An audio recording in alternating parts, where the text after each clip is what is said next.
Bueno, shalom para todos. Volvemos otra vez con otro tema muy interesante. Un tema que todos los que pasamos, si algunos de los que me están escuchando pasaron, y me imagino que son muchos que pasamos por esos institutos bíblicos que, que hicimos en nuestra vida cristiana. Yo creo que recordamos siempre de una manera muy especial cuando se trataba el tema de hoy, el tema de si existe o no la predestinación. ¿Qué es la predestinación? ¿Por qué recordamos tanto esas clases o esos momentos de discusión sobre el tema? Porque no hay un tema dentro del cristianismo que despierte unos debates más agresivos y más enconados. Ahora mismo a través de las redes, si se encuentra un grupo de calvinistas contra un grupo de arminianos, uno lo conoce bien fácil porque es una discusión bastante agresiva y una discusión que tiene muchos argumentos en pro y en contra de lado y lado. Es un tema que realmente vale la pena explorar a la luz de las raíces hebreas. Yo no quiero de ninguna manera que ustedes ahora para comenzar tengan la idea de que voy a defender una de las dos posiciones o que voy a atacar alguna de las dos posiciones, ninguna de los dos puntos. Ni lo voy a defender ni lo voy a atacar. Yo quiero invitarlos a ustedes a que ustedes, desde el punto de vista de las raíces hebreas, me acompañen a entender este tema que es tan interesante. Ustedes lo van a ver que muchas de las preguntas que se han hecho a través de su vida de creyentes, aunque no hayan participado directamente en las posiciones acerca de la predestinación, muchas respuestas las van a tener hoy a partir de este estudio. Vamos a comenzar entonces para no dar más vueltas. Vamos al tema, al capítulo y al versículo que es el que propone este problema. Un problema que lleva siglos discutiéndose y al final yo quiero que ustedes me acompañen a ver la conclusión. Increíble la revelación tan grande que el Padre nos está dando hoy. Romanos 8:28 dice: y sabemos que a los que aman a Dios, al Eterno, todas las cosas les ayudan a bien. Esto es, a los que conforme a su propósito son llamados. Es decir, aquí en este momento Pablo está empezando a establecer lo que se ha considerado que es una enseñanza de Pablo además, porque la enseñanza viene de Pablo, ya después asociada a los llamados padres de la iglesia, pero se supone que fue Pablo el que inició. Entonces dice que hay algunos que fueron llamados con un propósito. Dice en el 29, porque a los que antes conoció, también los predestinó para que fuesen hechos conforme a la imagen de su Hijo, para que Él sea el primogénito entre muchos hermanos. Entonces dice, a los que antes conoció, también los predestinó. De aquí viene la palabra que ha definido toda este conflicto, que es la predestinación. Y en el versículo 30, y a los que predestinó, a estos también llamó.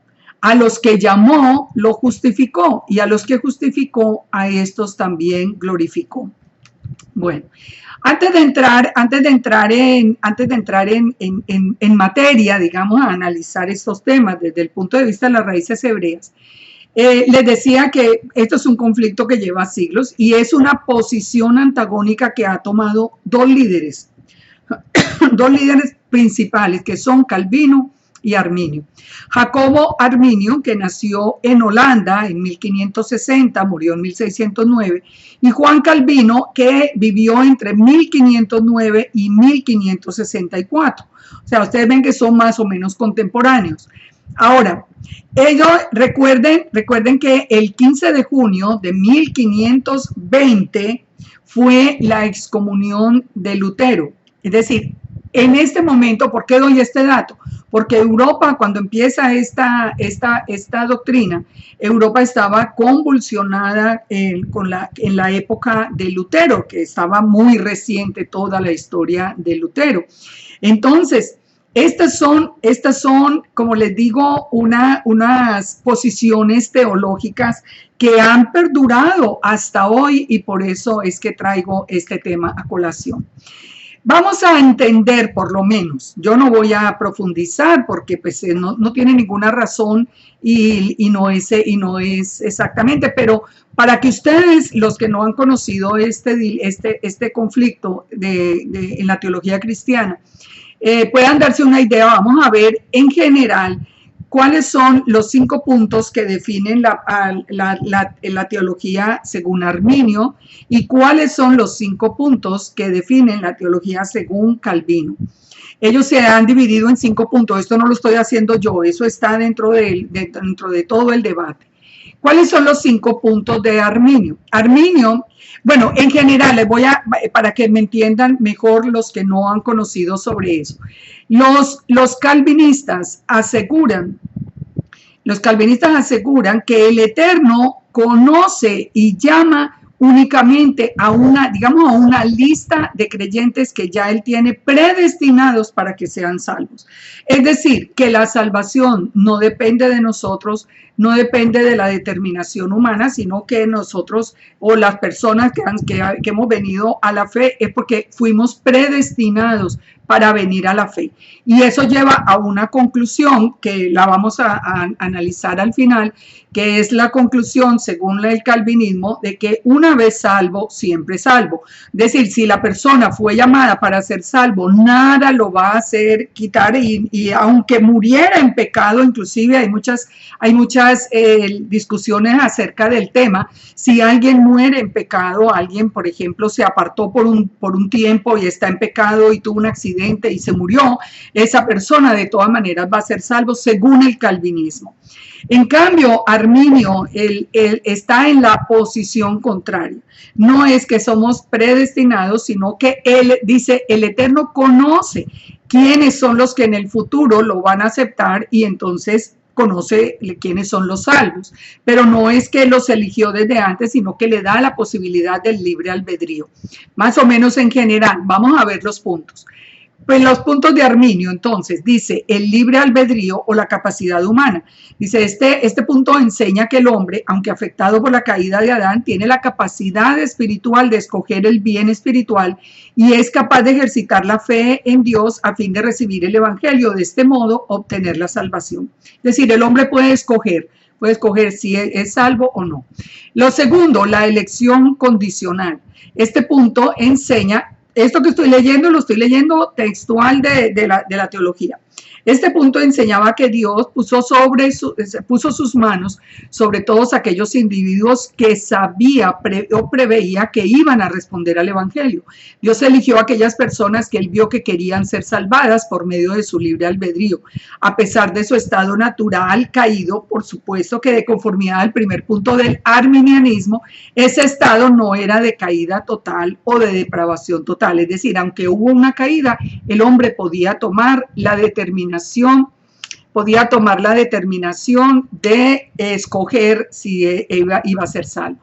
Tercer punto, dice la redención universal o expiación general.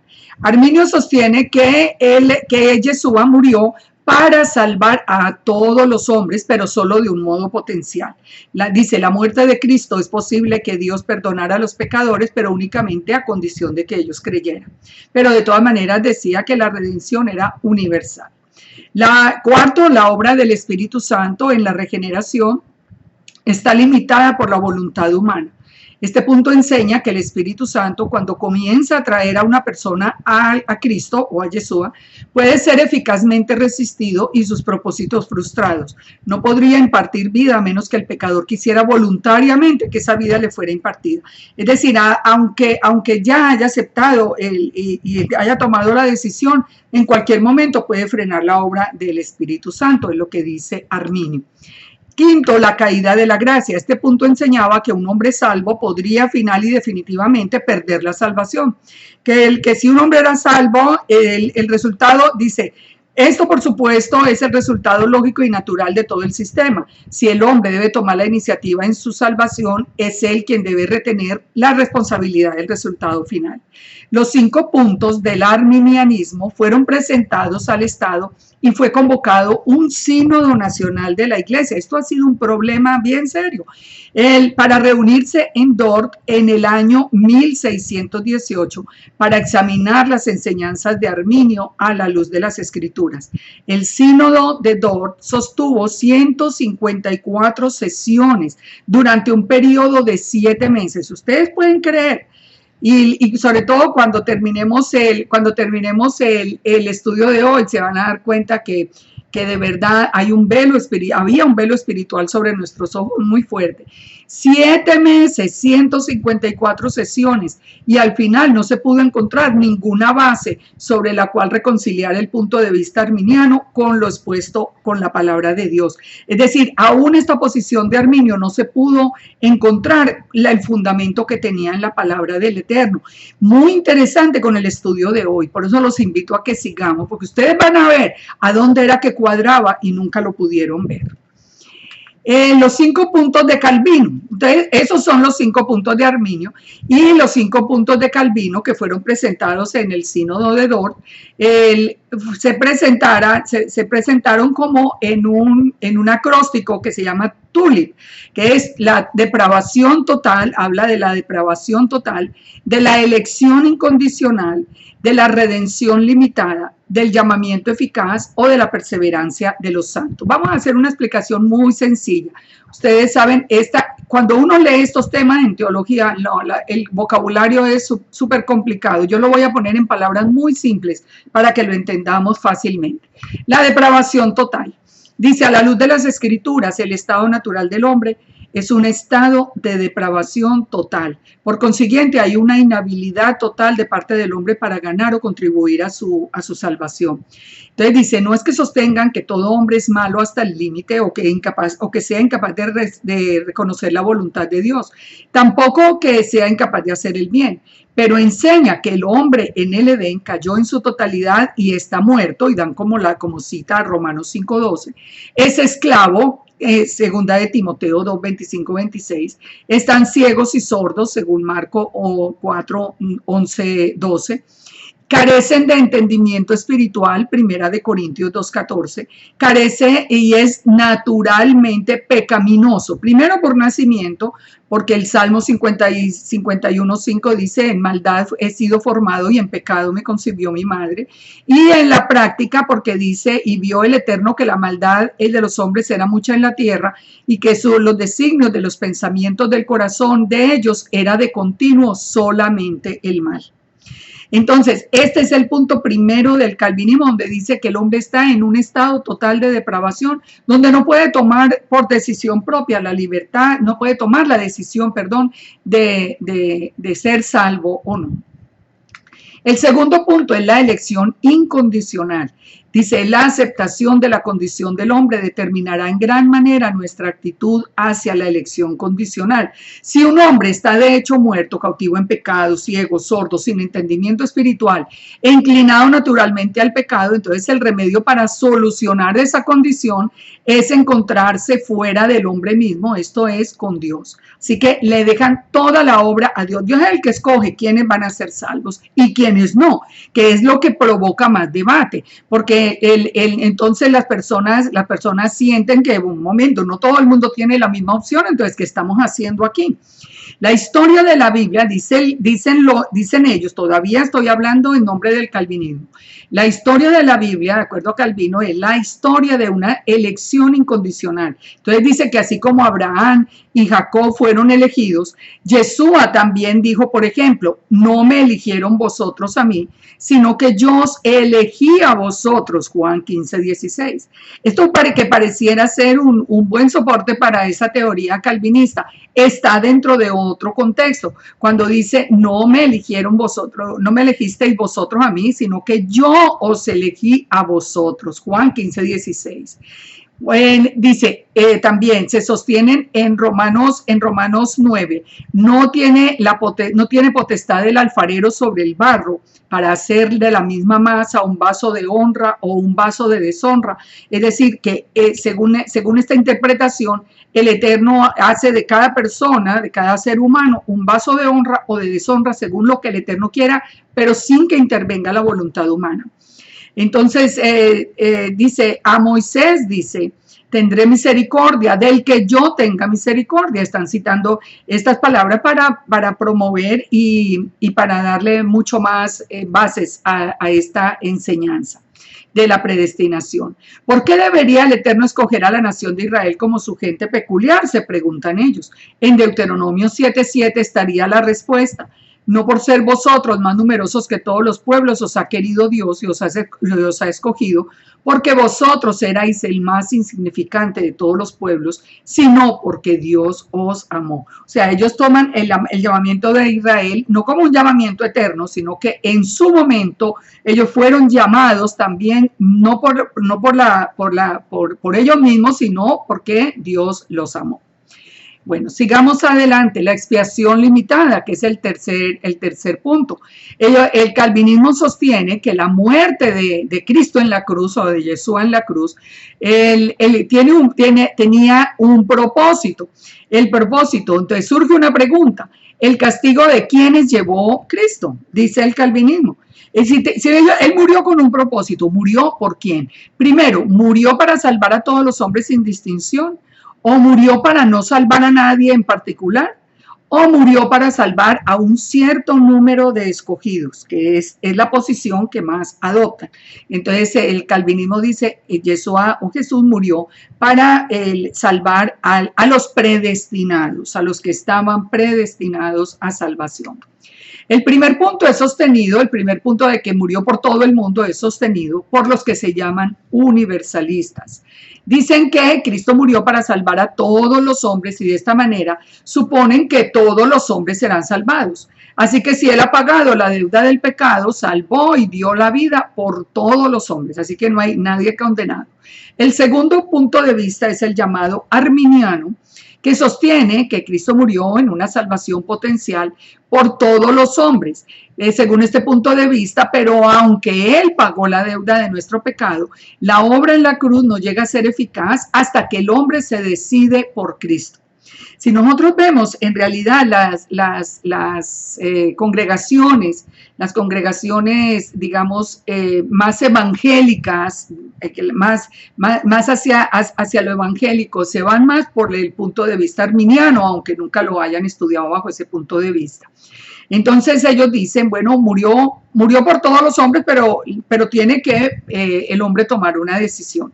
El tercer punto es el llamado calvinista, que dice que Cristo murió positiva y eficazmente para salvar a un cierto número de pecadores merecedores del infierno, sobre quienes el Padre ya había puesto su libre y soberano amor electivo. El Hijo paga solamente la deuda de estos elegidos y satisface la justicia del Padre por ellos, la justicia del Padre, que le imputa, por ellos el Padre les imputa su propia justicia y así ellos están completos en él.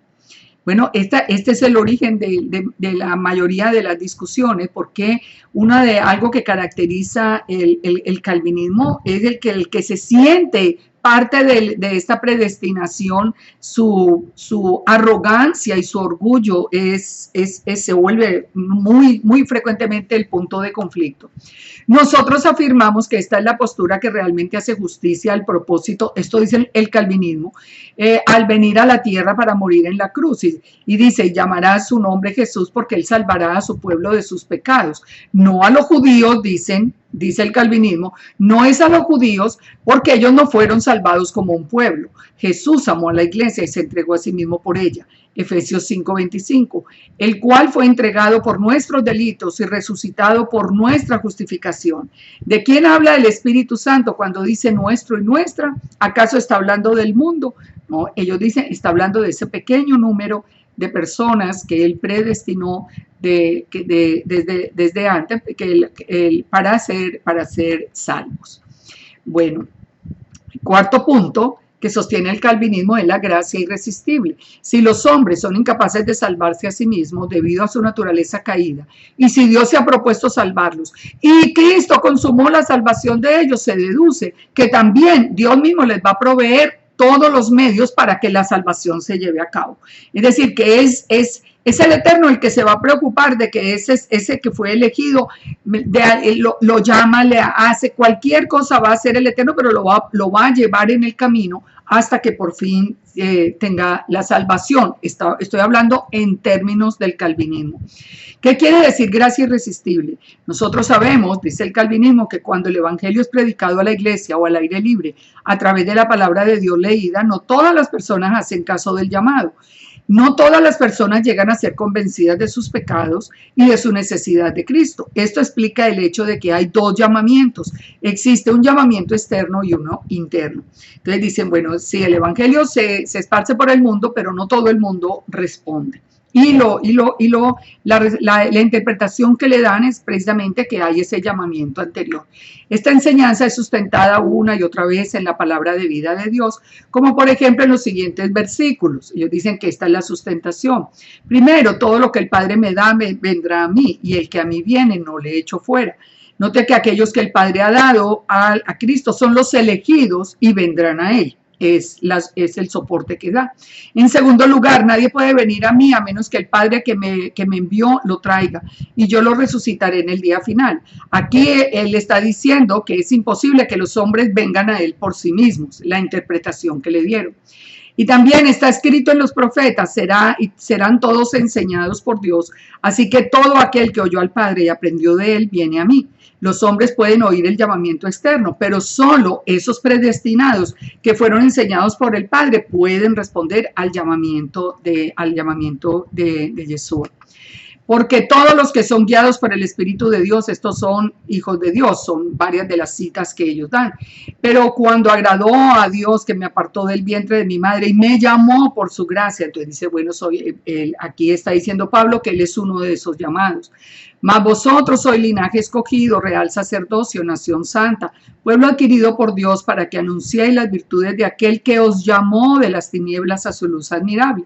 Este versículo, que es muy interesante porque nosotros ya lo hemos estudiado bajo la perspectiva hebrea, que es un versículo que pertenece a Israel, pero el calvinismo lo toma como un versículo de la iglesia, como lo hace la mayoría de la teología cristiana. Dice en séptimo lugar, mas el Dios de toda gracia que nos llamó a su gloria eterna en Jesucristo. Entonces dice, nos llamó, nosotros no tuvimos nada que ver en esa elección. Y por último, el quinto punto, que es la perseverancia de los santos, que dice que aquellos que a quienes Dios ha aceptado en el amado y ha llamado eficazmente y lo ha santificado, entonces no pueden caer del estado de gracia, sino que perseverarán en él hasta el fin. Bueno, entonces resumiendo, Calvino dice que Dios escoge los salvos y la responsabilidad de ellos es solamente responder con fe. Nosotros no tenemos la decisión de escoger. Arminio dice que Dios conoce a los que van a creer en él. O sea, él con anticipación sabe quiénes van a creer, pero el hombre de todas maneras puede elegir. Ahora, la pregunta que siempre se hace en el debate es si es justo, es si es correcto. Y bueno, esto es una discusión sin fin, que como ustedes vieron, por más de 7 meses no le pudieron encontrar la razón, el punto de encuadre dentro de todas las escrituras. Eso es lo que vamos a ver hoy. Lo vamos a ver estudiando los temas que dentro de esta discusión se tocan. Yo quiero... ya de aquí en adelante vamos a ir solo sobre las escrituras. Ya no voy a tomar más ni los conceptos calvinistas ni los arminianos. Yo de verdad los invito a las personas que me están escuchando que entremos a reflexionar en las escrituras. Olvídese si usted está en una tendencia o en la otra, si piensa que está más correcto uno que el otro. Vamos a ir a la palabra del Eterno ahora. Pero me voy a basar para el estudio en los mismos textos en los que ellos se basan para las discusiones. El primero de ellos es la soberanía de Dios. Pero vamos a ir ya descubriendo la respuesta a este tema de la predestinación. ¿Existe la predestinación, sí o no? Y si somos salvos, somos siempre salvos. Esto lo vamos a ver. Comencemos entonces el tema de la soberanía de Dios. El Salmo 115:1 dice: no a nosotros, oh Yahweh, no a nosotros, sino a tu nombre da gloria, por tu misericordia, por tu verdad. Porque han de decir las gentes: ¿dónde está ahora su Dios? Nuestro Dios está en los cielos, todo lo que quiso ha hecho.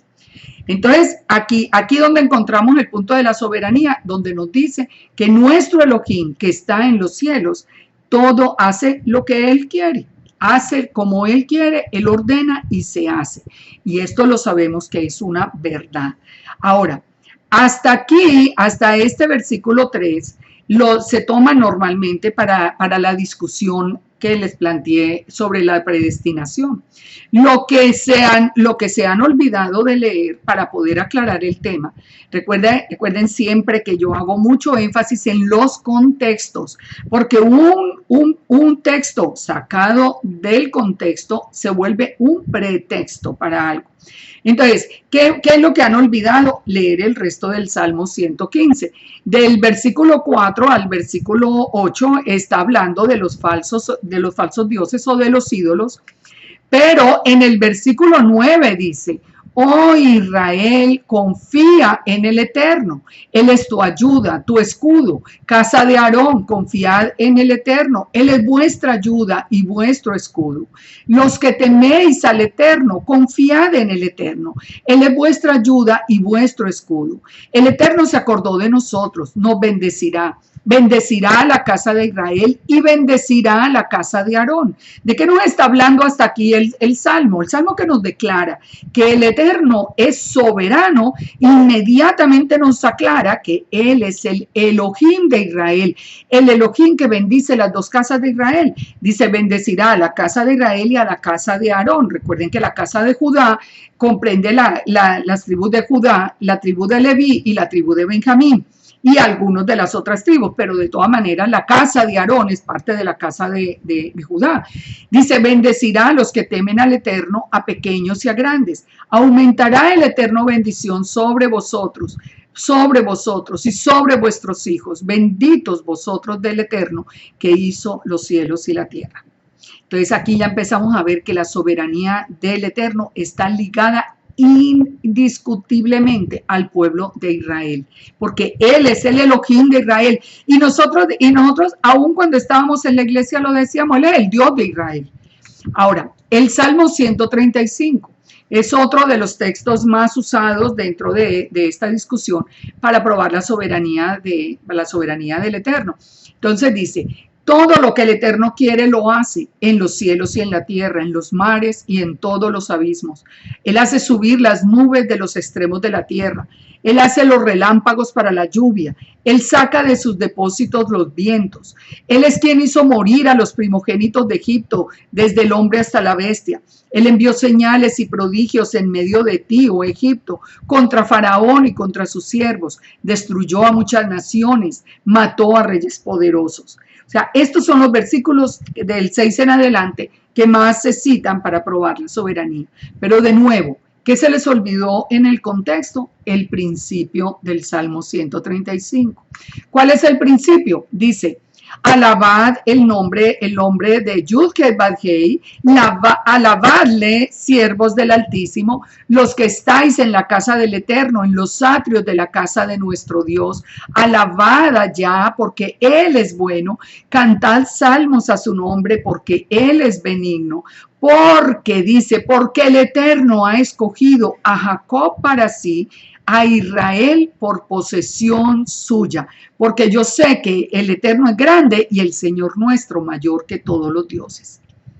Entonces imagínense, o sea, ¿cómo podría encontrarse cómo se podría sustentar? Pues quitando los primeros versos, porque los primeros versos nos están confirmando de nuevo que es el Elohim de Israel y que escogió a Jacob para sí. Nunca escogió una iglesia gentil. Nunca, eso no existe en el plan de las escrituras, ni de Génesis a Apocalipsis no existe ni una sola promesa, ni una sola profecía, ni una sola palabra, ni un solo pacto que se haga entre el Eterno y una iglesia gentil. Es con Israel, que escogió a Jacob para sí y a Israel por posesión suya. Ahora, entonces ya establecemos, sabemos que el Eterno es soberano y sabemos que como soberano Él eligió a su pueblo Israel. Vamos a ver ahora, antes de entrar a estudiar los textos, vamos a ver lo que es salvación.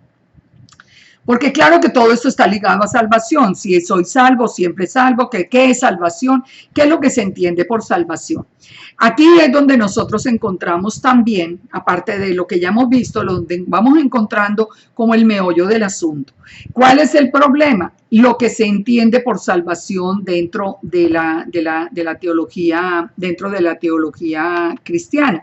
Dentro de la teología cristiana se piensa que salvación es que el día que yo muera, ese día yo me voy para el cielo, ese día yo tengo una vida eterna y la salvación la puedo obtener desde ahora, pero siempre está relacionada con que voy a pasar la eternidad al lado del Padre.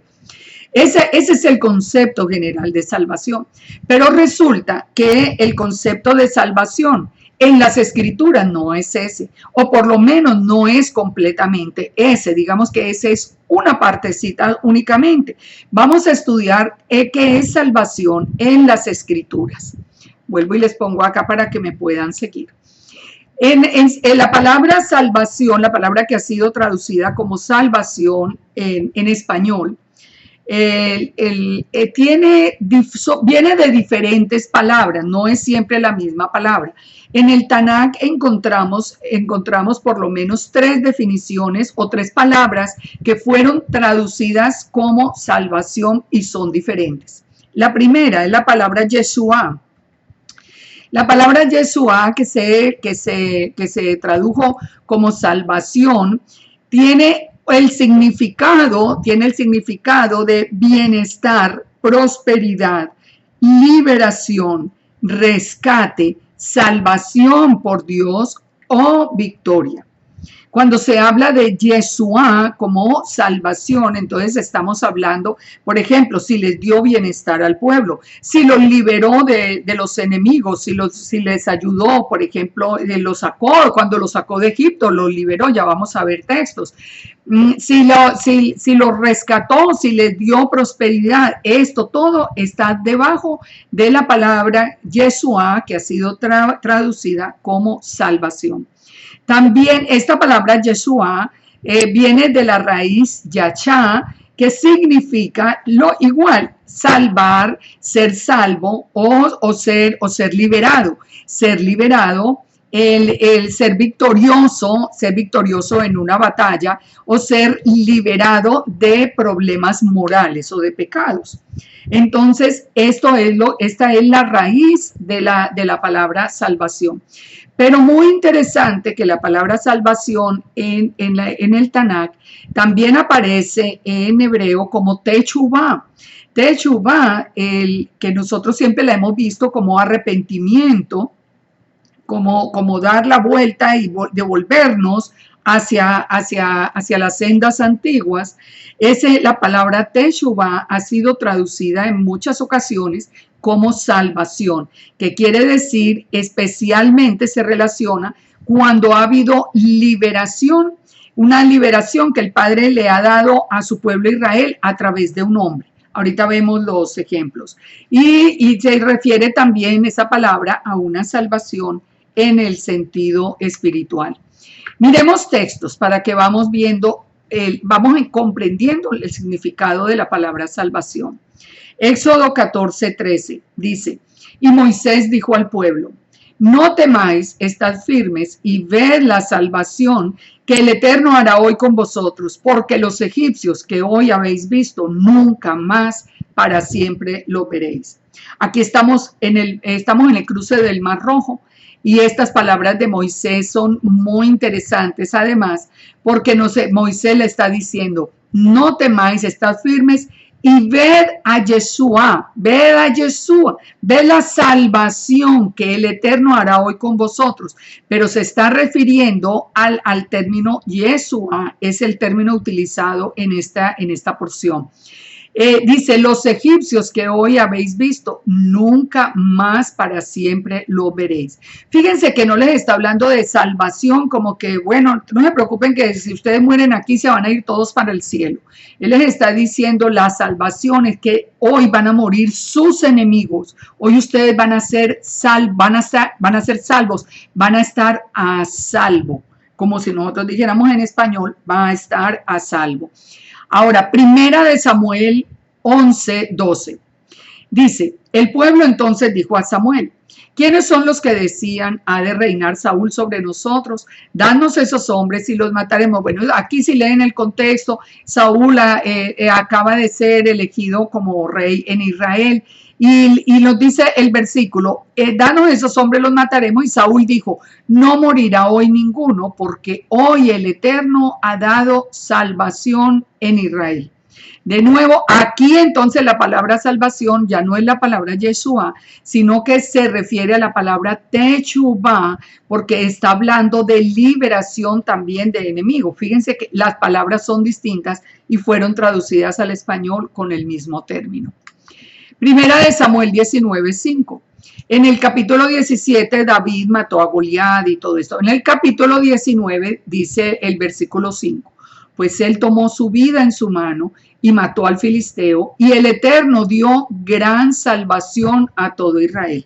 Esta también es la palabra Techubá, porque es una salvación o liberación que el Eterno hizo a través de un hombre, que fue a través de David. Así que salvación, fíjense que el término ya no hace referencia a que yo voy a tener vida eterna, sino hace referencia a los que el Eterno salva, que es a su pueblo Israel.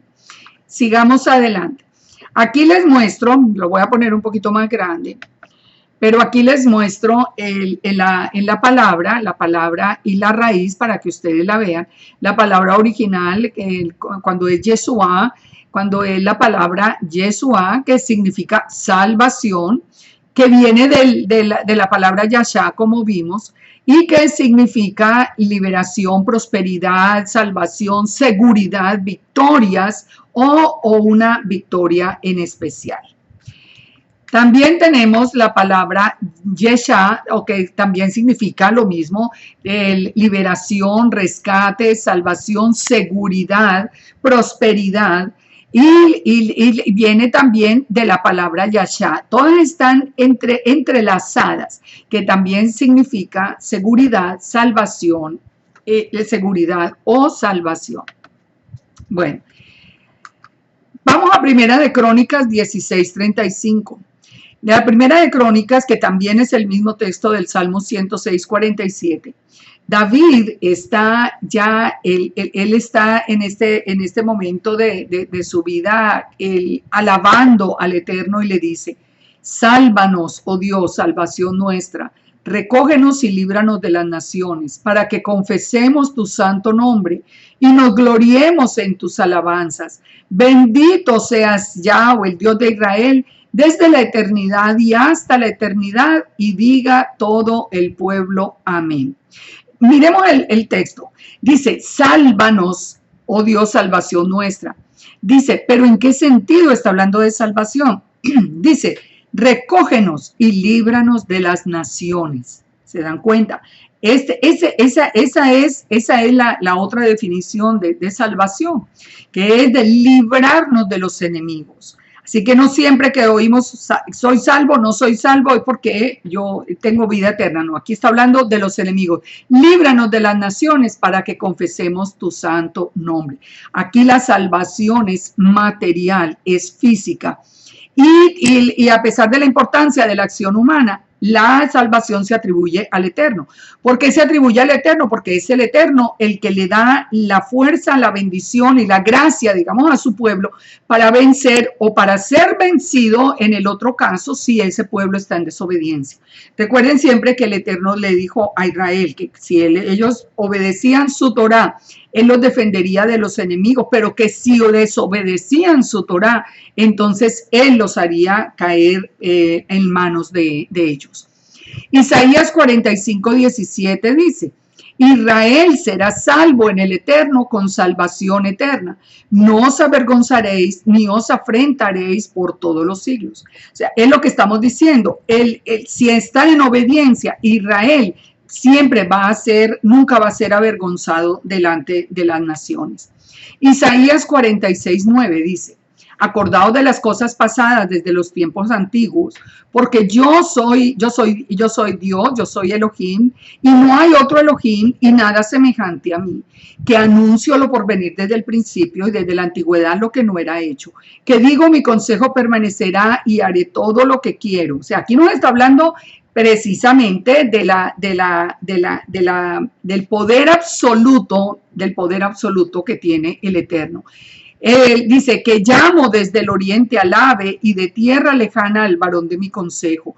Yo hablé y lo haré venir. Lo he pensado y también lo haré. O sea, la soberanía del Eterno en todo su esplendor.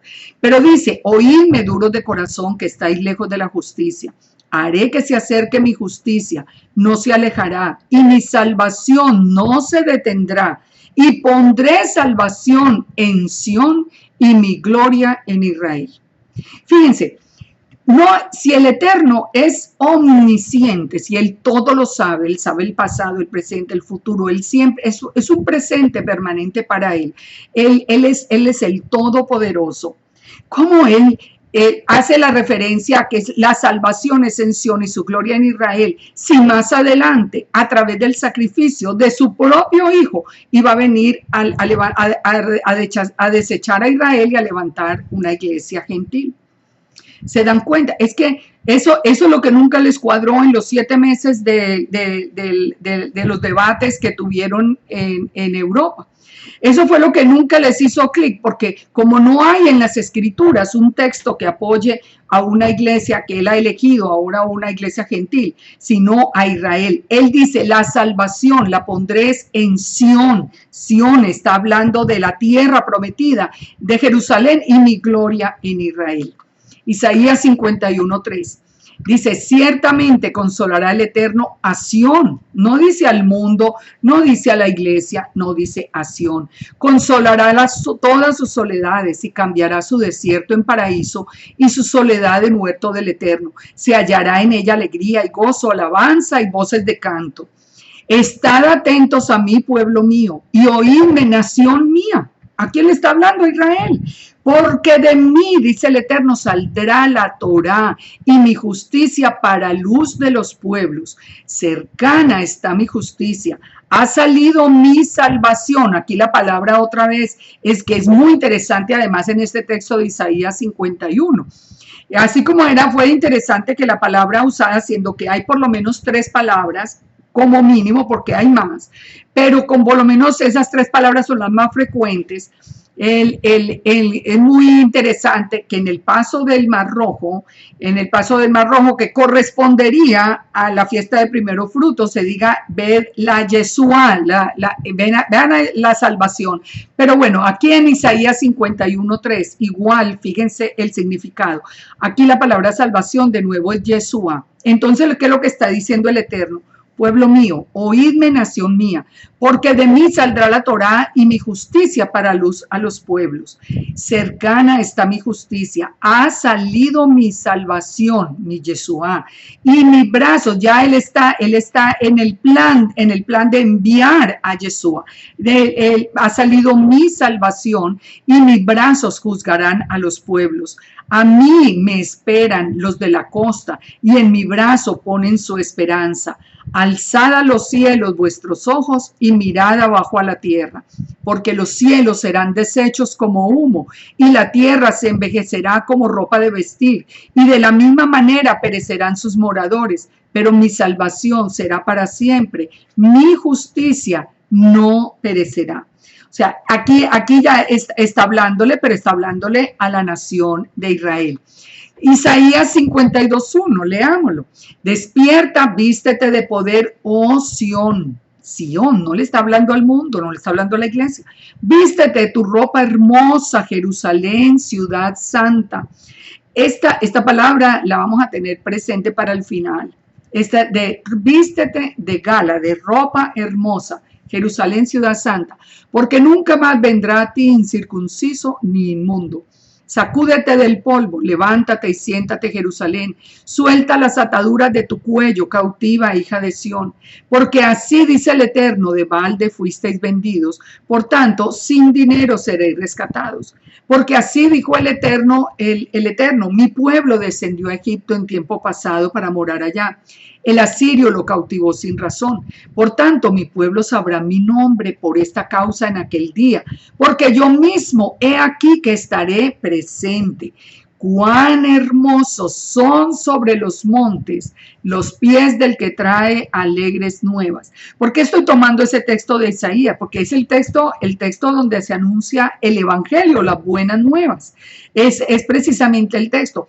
Pero el evangelio, que es lo que ha caracterizado el nuevo pacto, todo el llamamiento a las naciones, ese evangelio que aquí está profetizado, está haciendo referencia a quién, a naciones gentiles, no, está haciendo referencia a Sión, a Jerusalén, a Israel. Entonces dice, cuán hermosos son sobre los montes los pies del que trae alegres nuevas, del que anuncia la paz, del que trae nuevas de bien, del que publica salvación, del que dice a Sión, tu Dios reina. Y pónganme mucha atención a esto. ¿Cuál es la salvación de acuerdo al Tanaj? Dice, el que publica salvación, o sea, el que lleva una palabra de salvación, le tiene que decir a la gente, le dice a Sión, a Israel, tu Dios reina. Voz de atalayas, alzarán la voz, juntamente darán voces con júbilo, porque ojo a ojo verán que el Eterno vuelve a traer a Sión. Si usted ha escuchado la palabra de salvación como la oímos tantas veces en el pasado y esa palabra salvación no lo estaba trayendo de regreso a la tierra de Israel, esa palabra de salvación no era real, no era, digamos, veraz 100%. Tenía una parte. Recuerden esto y siempre hago la advertencia. No todo en el cristianismo estaba errado. Nosotros en el cristianismo, y el cristianismo sí tiene la revelación del Mesías. Vamos a recordar algo aquí en este momento porque me parece importante para antes de proseguir. El Eterno ha hecho todo un plan de la restauración de Israel. Y esa restauración de Israel, Él en su inmenso amor y misericordia nos ha traído siguiendo diferentes pasos hasta el paso que estamos dando hoy, que es realmente el del regreso a la casa. ¿Cómo comenzó el proceso? Recordemos así a muy grosso modo, recordemos que esos primeros discípulos, empezó toda la persecución, ellos se tuvieron que dispersar, ya se separaron los que eran judíos de los gentiles pero de todas maneras siguió la enseñanza de estas buenas nuevas, se siguió extendiendo, nunca paró a pesar de la persecución. Pero llegó Constantino y Constantino en el año 350, más o menos, él viene y crea lo que se conoce hoy como la Iglesia Católica o Universal. Esa iglesia, lo primero que él hizo fue no solamente cambiar el día de reposo y quitar las fiestas, quitar la Torá y todo esto, sino que quitó del todo el acceso al libro de la revelación, al libro revelado, a la Torá, al Tanaj, y ya a las cartas que ya se conocían de lo que es llamado el Nuevo Testamento. Por muchísimos siglos no hubo, nadie podía tener a su alcance ni la Torá, ni el Tanakh, ni las cartas del Nuevo Testamento para leerlas. No se podía, eso estaba prohibido, estaba reservado únicamente para las personas de la élite católica. Allí es donde surge Lutero, después de todo lo de las indulgencias, surge la figura de Lutero. Y saben, yo, porque estoy haciendo este recuento, porque a mí me da mucha tristeza de ver con cuánta ignorancia de la historia. Se ven por ahí en las redes sociales la figura de Lutero completamente despreciada, porque Lutero sí escribió un libro contra los judíos. La revelación de Lutero no fue completa, la revelación ha venido paso a paso. Está bien que él porque los judíos no lo atendieron, él escribió contra los judíos terrible, pero nunca nosotros podemos dejar de ver la mano del Eterno sobre Lutero, porque gracias a Lutero, usted y yo tenemos una Biblia en nuestras manos, tenemos la Torá. Lutero, él se le enfrentó a la peor tiranía que existía en ese momento, a la tiranía más peligrosa que tenía el mundo en ese momento, que era el papado, y se les enfrentó para poner las escrituras, hacer la traducción de las escrituras al alemán en aquel momento, y poner las escrituras otra vez en las manos nuestras. Después de ese fue un primer paso, digamos, hacia la completa claridad otra vez del mensaje que había sido anunciado. Sigue todo este proceso, como les digo, por ejemplo, como estamos viendo hoy con Calvino, con Arminio, con todo esto, sigue por mucho tiempo, y más o menos cuando nosotros, hacia el finales del siglo XIX y los principios del siglo XX, es cuando viene como una segunda reforma, que fue la reforma de... Ay, perdón, hice aquí una cosa. Que fue la reforma cuando empezó el movimiento carismático. Hasta ese momento, desde Lutero hasta que comienza el movimiento carismático, la figura del Espíritu Santo era negada en toda la teología. De allí no se hacía referencia, y digamos que el Eterno da como ese nuevo paso, nos permite como conocer la presencia, la unción, el recibir otra vez el Espíritu Santo, y finalmente ahora hace esta reforma, que es la que nosotros estamos viviendo ya en este momento, que es el regreso ahora sí a la casa, a través de con el Espíritu Santo colocando la Torá en nuestro corazón. Entonces, yo quise hacer este recuento para que no, también, yo sé que muchas personas no conocen la historia de la iglesia, y aquí pues les estoy hablando muy en general, pero de todas maneras yo creo que les ayuda a entender esto. Cuando el Evangelio, volviendo al texto de Isaías 52:1, cuando el Evangelio o las buenas nuevas fueron anunciadas, el Evangelio muy claramente decía que era para que volviéramos a Sión, no para que se formara una iglesia gentil. Entonces sigue diciendo: cantad alabanzas, alegraos juntamente, soledades de Jerusalén, porque el Eterno ha consolado a su pueblo, a Jerusalén ha redimido. El Eterno desnudó su brazo santo ante los ojos de todas las naciones. ¿Quién es el brazo del Eterno? Yeshua. Y dice: y todos los confines de la tierra verán la salvación, de nuevo, la Yeshua del Dios nuestro. Fíjense qué interesante.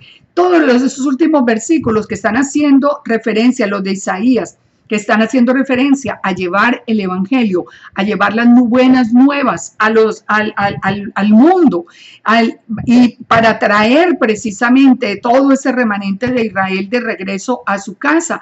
Dice que hasta los confines de la tierra verán la salvación, verán a Yeshua, que es lo que nosotros hemos visto. Por eso su nombre es Yeshua. Cuando nosotros vemos su nombre real, tiene tanto sentido en las Escrituras. Dice: apartaos, salid salid de ahí, no toquéis cosa inmunda, salid de en medio de ella. Ese es el llamado del evangelio. Aquí nos está diciendo que es el evangelio, cuáles son las buenas nuevas. ¿Cuáles son las buenas nuevas? Decirle al mundo, oiga, salgan de ahí, salgan de Babilonia, no toquen cosas inmundas, salgan de en medio de ella. Recuerdan que también esta palabra es utilizada en Apocalipsis para referirse a Babilonia, salid de en medio de ella para que no se contaminen con los pecados, ni con las plagas que vienen sobre ella. Dice, purificaos los que lleváis los utensilios del Eterno, porque no saldréis apresurados, ni iréis huyendo, porque el Eterno irá delante de vosotros y os congregará el Dios de Israel.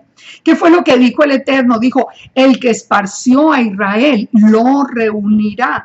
Recuerden, en el tiempo después de Salomón, a raíz precisamente del pecado de Salomón, el Eterno tomó la determinación de dividir la casa a Israel en las dos casas, la casa de Judá y la casa de Israel. La casa de Judá que permaneció con el Eterno y la casa de Israel que se fue al mundo. Entonces, dice que ustedes van a volver, pero no apresurados, ustedes no van a salir apresurados. El Eterno es el que nos ha venido trayendo. Como les dije, primero, por ejemplo, en todo ese camino, primero a través de Lutero, tomen las escrituras en su mano. Después, el Espíritu Santo lo voy a poner sobre ustedes. Después nos quita otro velo y ahora nos dice, el Espíritu Santo va a poner la Torah en sus corazones. ¿Se dan cuenta? Él viene delante de nosotros congregándonos, llamándonos. Dice, he aquí que mi siervo será prosperado, será engrandecido y exaltado y será puesto muy en alto. Nos está hablando de Yeshua. Entonces, aquí ya vemos todo el panorama completo de las buenas nuevas. ¿Tiene que ver con una iglesia gentil? No. Tiene que ver con el llamado a todas esas ovejas perdidas de Israel y a todos los que se quieran sumar del mundo, pero a venir a Israel. Sigamos. Como se asombraron de ti, muchos de tal manera fue desfigurado de los hombres su parecer y su hermosura más que los hijos de los hombres. Así se asombrará él a muchas naciones y los reyes cerrarán ante él su boca porque verán lo que nunca les fue contado y entenderán lo que nunca habían oído. Este es el final de esta cita. Vamos al Salmo 85. Estarás enojado contra nosotros para siempre, extenderás tu ira de generación en generación, no volverás a darnos vida para que tu pueblo se regocije en ti. Muéstranos, oh Eterno, tu misericordia y danos tu salvación. Escucharé lo que hablará el Eterno Dios, porque él hablará paz a su pueblo y a sus santos. ¿Quién es el pueblo del Eterno? Israel. ¿Quiénes son los santos? El pueblo de Israel, según nos dice Éxodo 19. Para que no se vuelvan a la locura, ciertamente está cercana su salvación a los que le temen, para que habite la gloria en nuestra tierra. Fíjense entonces, siempre la palabra salvación está ligada a regresar a Israel, a volver a Israel, a volver a buscar a los santos. Malaquías nos dice, a vosotros los que teméis mi nombre, nacerá el sol de justicia y en sus alas traerá salvación y saldréis y saltaréis como becerros de la manada. Aquí nos está hablando ya del final. El final nos habla ya de la venida del Eterno, de la venida de Yeshua. Y aquí nos está diciendo que en sus alas traerá salvación. Entonces, si al final Él viene trayendo la salvación, ¿de qué nos está hablando? Ya de liberación total, una liberación total de esta naturaleza pecaminosa, ya viene a reinar eternamente, primero aquí en el milenio, en la tierra prometida y después en la nueva Jerusalén. Ahora, examinemos el término salvación desde el Brit Hadashah. En Lucas 1:30 nos dice, entonces el ángel le dijo, María, no temas porque has hallado gracia delante de Dios. O Miriam, ahora concebirás en tu vientre y darás a luz un hijo y llamarás su nombre Yeshua. ¿Qué fue lo que vimos que estaba anunciado en Isaías? Voy a enviar mi Yeshua, mi salvación. Esa es la palabra que aparece en la concordancia. En el hebreo aparece la palabra voy a enviar mi Yeshua. Aquí envió a Yeshua. Dice, este será grande, será llamado Hijo del Altísimo y el Señor Dios le dará el trono de David, su padre. El trono de David era ¿sobre quién? Sobre sobre Israel. Y reinará, dice el 33. ¿Quién? Yeshua. Reinará sobre la casa de Jacob para siempre y su reino no tendrá fin. Miren, de verdad que este es un llamado a todo el pueblo cristiano. Hoy, no es que estábamos cerrados, es que teníamos revelación en parte, pero hoy los ojos fueron abiertos, hoy ya sabemos. Si Yeshua va a reinar sobre la casa de Jacob y toda la salvación se refiere a Israel, ese es el plan que está escrito que nosotros tenemos en las Escrituras. Aquí aparece la palabra Salvador, en griego, aquí ya estamos hablando del Nuevo Testamento, como soter, liberador o preservador. En Lucas 1:67 dice, Zacarías fue el padre, y Zacarías su padre, está hablando de Zacarías, el padre de Juan el Bautista, fue lleno del Espíritu Santo y profetizó diciendo, bendito el Señor Dios de Israel que ha visitado y redimido a su pueblo. Oye, escuchen esto, y nos levantó un poderoso Salvador en la casa de David su siervo, como habló por boca de los santos profetas que fueron en el principio. Salvación de nuestros enemigos, recuerda, salvación como liberación de los enemigos, no como que me morí y me fui para el cielo. Y de la mano de todos los que nos aborrecieron, para hacer misericordia con nuestros padres y acordarse de su santo pacto. ¿De cuál pacto está hablando el sacerdote Zacarías que se estaba acordando al enviarnos a Yeshua? Como a Yeshua, que es salvación. Entonces, ¿de qué pacto? Él mismo dice, del juramento que hizo Abraham nuestro padre, que nos había de conceder. ¿Cuál fue el juramento que le hizo a Abraham? Lo vimos hace muy poco cuando estudiamos los pactos. ¿Cuál es la promesa que le hizo el eterno Abraham? La tierra prometida. Toda la tierra que ves al norte, al sur, al este y al oeste, te la daré a ti y a tus descendientes para siempre. Y tus descendientes serán multiplicados como la arena del mar. Entonces, aquí el mismo padre, el sacerdote Zacarías, padre de Juan el Bautista, él mismo está diciendo, él es el que viene a cumplir, a que se cumpla el juramento hecho a Abraham, nuestro padre, que seríamos librados de los enemigos, y que en santidad viviríamos delante de él. Porque, ¿qué es lo que va a pasar al final? Yeshua viene, va a hacer guerra contra todos los enemigos de Israel, va a destruir todas las naciones que se levantan contra Israel y finalmente nosotros vamos a vivir en santidad y en justicia eternamente. ¿Habla de una iglesia gentil? No, eso no existe. Lucas 2:25 dice, aquí había en Jerusalén un hombre llamado Simeón y este hombre justo y piadoso esperaba la consolación de Israel. Fíjense. Y el Espíritu Santo estaba sobre él y le había sido revelado por el Espíritu Santo que no vería la muerte antes de que viese el ungido del Eterno.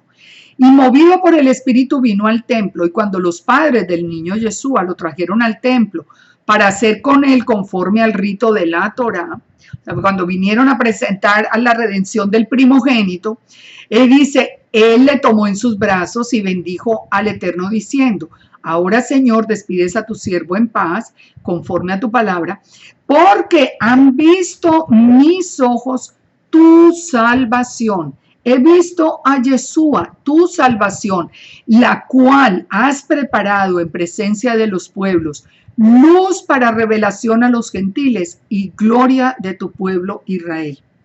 Es decir, ¿cuál era la salvación que ellos esperaban? Que otra vez Israel fuera glorioso, volviera a estar reunido y los gentiles tuvieran la revelación, esa casa de Israel que se fue y se volvió gentil, que se paganizó, y cualquier persona, aunque fuera gentil, que tuviera esa revelación de Yeshua, de la salvación, pudiera venir a ser parte del pueblo de Israel. Luz para revelación a los gentiles y gloria de tu pueblo Israel. Fíjense, aquí estamos Nuevo Testamento. No dice revelación a los gentiles y gloria de la iglesia. No, dice gloria de tu pueblo Israel. Lucas 19:8. Entonces Zaqueo, puesto en pie, dijo al Señor, he aquí, Señor, la mitad de mis bienes doy a los pobres. Aquí estamos hablando con Zaqueo, el publicano. Dice, Yeshua le dijo, hoy ha venido la salvación a esta casa. ¿Por qué vino la salvación? Fíjense, muy interesante. Zaqueo estaba haciendo un fraude completo. Él no solamente que cobraba, les cobraba a sus propios hermanos todos los tributos que Roma les pedía, sino que él se robaba una plata y le entregaba, él cobraba de más y les entregaba a Roma lo que era de Roma y él se quedaba con el resto.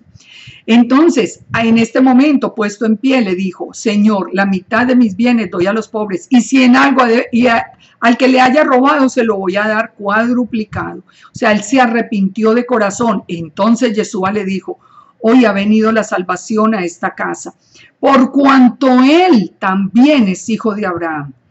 Él era judío, pero estaba trabajando para los romanos, pero él era judío, y le dice: hoy ha venido la salvación, por cuanto él también es hijo de Abraham, porque el Hijo del Hombre vino a buscar y a salvar lo que se había perdido. ¿Qué era lo que se había perdido? La casa de Israel. Él mismo lo dice en Mateo 15:24. Él respondiendo dijo: no soy enviado sino a las ovejas perdidas de la casa de Israel. Sí, no. Él no dijo que había sido enviado al mundo, ni que había sido enviado para salvar al mundo, ni a los gentiles, ni para formar una iglesia gentil. Yeshua dijo: yo fui enviado solamente a buscar las ovejas perdidas de la casa de Israel. Que es la palabra salvación, que es sotería, en griego, que significa liberación, preservación, seguridad, liberación de los enemigos y salvación futura. Por eso les decía que el hecho de saber que vamos a estar la eternidad es una partecita de la salvación, pero no es de lo que se hacía referencia en las escrituras en la gran mayoría de los casos. Cuando Yeshua habla a la mujer samaritana, le dice: vosotros adoráis lo que no sabéis, nosotros adoramos lo que sabemos, porque la salvación viene de los judíos. ¿De qué no le está hablando? Que la única forma de salvación, es decir, la única forma de nosotros poder regresar otra vez a la casa del Padre, es a través de Yeshua, viene de los judíos. Yeshua nace dentro de la casa de Judá, en una familia judía, aunque él fue puesto por el Espíritu, sabemos que tiene una naturaleza divina, porque dice que el Espíritu se posó sobre Miriam. Bueno, esto ya lo hemos visto en otros temas. Vamos a ver Hechos 4:12. En ningún otro hay salvación, porque no hay otro nombre bajo el cielo dado a los hombres en que podamos ser salvos. Es muy importante cuando uno entiende todo el proceso de la dispersión de las tribus, la división en las dos casas, las tribus del norte que se mezclan entre los gentiles, pierden su identidad israelita, se van por el mundo, se olvidan por completo de la Torá, son desechados. La Torá no da un recurso. La Torá, de acuerdo a la Torá, ya esas personas estaban muertos espiritualmente. No había un recurso en la Torá, no había un sacrificio, no había una promesa, no había nada para que nosotros que pudiéramos regresar otra vez a la casa del Padre. Entonces, el Padre provee ese sacrificio, provee a su propio Hijo para que todo aquel que en él crea no se pierda, mas tenga vida eterna. O sea, para que nosotros tengamos esa salvación, podamos volver a Israel. Entonces, por eso esa casa de Israel que no tenía ningún remedio ya para poder volver, Yeshua viene a buscarla y Yeshua muere por el pecado de esa casa de Israel. Y cuando Yeshua muere por el pecado, Yeshua se convierte en la puerta. Por eso dice: yo soy la puerta, el que por mí entre será salvo. El que por mí entre puede estar en Israel, que es el pueblo que el Eterno salva. Recuerden, las buenas nuevas es decirle a todo el mundo: vuelvan a Sión, vuelvan otra vez a Israel. Esto es lo que solamente es permitido a través de Yeshua, porque no hay forma en la Torá. No hay forma en la Torá. Todas esas personas que hoy, por seguir hombres, están dejando a Yeshua y lo están negando cuando supuestamente, porque yo estoy segura que nunca tuvieron de verdad la revelación de Yeshua, pero cuando los que supuestamente, estando en iglesias cristianas, tuvieron la revelación de Yeshua y hoy lo están negando. Lo siento, pero a la luz de las escrituras, nada están haciendo ahora, porque por su propio mérito no pueden volver porque no hay un recurso en la Torá, no lo existe. Entonces, en ningún otro hay salvación. Ahora, ese recurso nos lo dio el Eterno por gracia y nosotros creemos en Yeshua por fe. Por fe, la salvación es por gracia, nosotros creemos por fe en Yeshua, Yeshua pagó por nosotros, nos hace salvos, nos trae otra vez al pueblo de Israel y una vez que estamos en Israel, pues tenemos que cumplir con las obligaciones de Israel que están escritas en la Torá, porque esos son los mandamientos de Israel. Entonces, sigamos adelante. Hechos 13:2. Dice, ministrando estos al Señor y ayunando, dijo el Espíritu Santo, apartadme a Bernabé y a Saulo para la obra que los he llamado. Esto es muy interesante, pongan atención. Aquí en Hechos, entonces, apartan a Bernabé y a Saulo, al rabino Shaul, o a Pablo, para la obra que los he llamado. Entonces, habiendo ayunado y orado, les impusieron las manos y los despidieron. Ellos, entonces, enviados por el Espíritu Santo, fíjense esto, ellos enviados por el Espíritu Santo, aquí ya están en plena evangelización los apóstoles, descendieron a Seleucia y de allí navegaron a Chipre.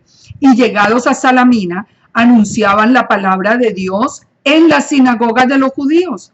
¿Se dan cuenta a dónde iban los apóstoles? ¿Ellos iban a las iglesias cristianas que ya se estaban formando? No, ellos iban a la sinagoga de los judíos. Tenían también a Juan de ayudante. Ahora, en el 13:14 dice, y ellos pasando de Perge, llegaron a Antioquía de Pisidia y entraron en la sinagoga un día de reposo y se sentaron. Entraron a la sinagoga en Shabbat. No fueron a la iglesia el domingo, ellos entraron a la sinagoga en Shabbat. Es que ni el domingo ni nada de eso, ni la iglesia existen las escrituras. Y después de la lectura de la Torá, fíjense esto, aquí están ya ellos, los apóstoles sentados, y dice, y después de la lectura de la Torá y de los profetas, en pleno Shabbat estaban en la lectura de la Parashá, y en la lectura de la Haftará, y entonces dice, los principales de la sinagoga mandaron a decirles, varones hermanos, ustedes tienen una palabra de exhortación para el pueblo, hablen. Entonces Pablo, el rabino Shaul, Pablo se levantó y escuchen las palabras de Pablo. Y se supone, voy a hacer mucho énfasis en esto, porque se supone que Pablo fue el primer calvinista. Pablo fue el que habló de predestinación. Fíjense estas palabras. Pablo, levantándose, hizo señal de silencio con la mano y dijo, varones israelitas y los que teméis a Dios, oíd. El Dios de este pueblo de Israel escogió a nuestros padres. O sea, ¿quiénes son los predestinados? Fue el pueblo de Israel. Aquí dice, ¿a quiénes fueron los escogidos? Escogió a nuestros padres y enalteció al pueblo de Israel, siendo ellos extranjeros en tierra de Egipto, y con brazo levantado los sacó de ella. Por un tiempo como de 40 años los soportó en el desierto, destruyó 7 naciones, sigue haciendo todo el recuento. Después por 400 años, por 450 años les dio jueces hasta el profeta Samuel, luego pidieron un rey. Es decir, Pablo les está haciendo todo el recuento. ¿De qué? De Israel. Está haciendo el recuento de la historia de Israel. Dice, de la descendencia del rey David, levantó conforme a la promesa a Yeshua por Salvador. ¿A quién? Les pido que lean ahí en el PowerPoint. Por Salvador a Israel. No por Salvador al mundo, ni por Salvador a una iglesia, por Salvador a Israel. Y sigue diciendo, escuchen, antes de su venida, predicó Juan el bautismo de arrepentimiento a todo el pueblo de Israel, Juan el Bautista. Mas cuando Juan terminaba su carrera, dijo, ¿quién pensáis que sois? ¿Que soy? No soy yo él, mas he aquí, viene tras de mí uno que no soy digno de desatar el calzado de los pies. Varones hermanos, hijos del linaje de Abraham y los que vosotros teméis a Dios, a vosotros es enviada esta palabra de salvación. Porque a la verdad David, habiendo servido en la propia generación, según la voluntad de Dios, durmió y fue reunido con sus padres y vio corrupción.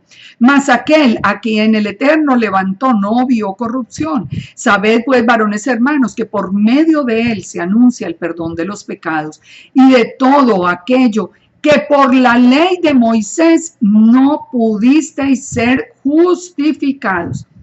Les acabo de decir, la Torá no tiene un recurso para que la casa de Israel fuera perdonada, siendo que habíamos abandonado el pueblo, abandonado la Torá y nos habíamos ido en pos de otros dioses.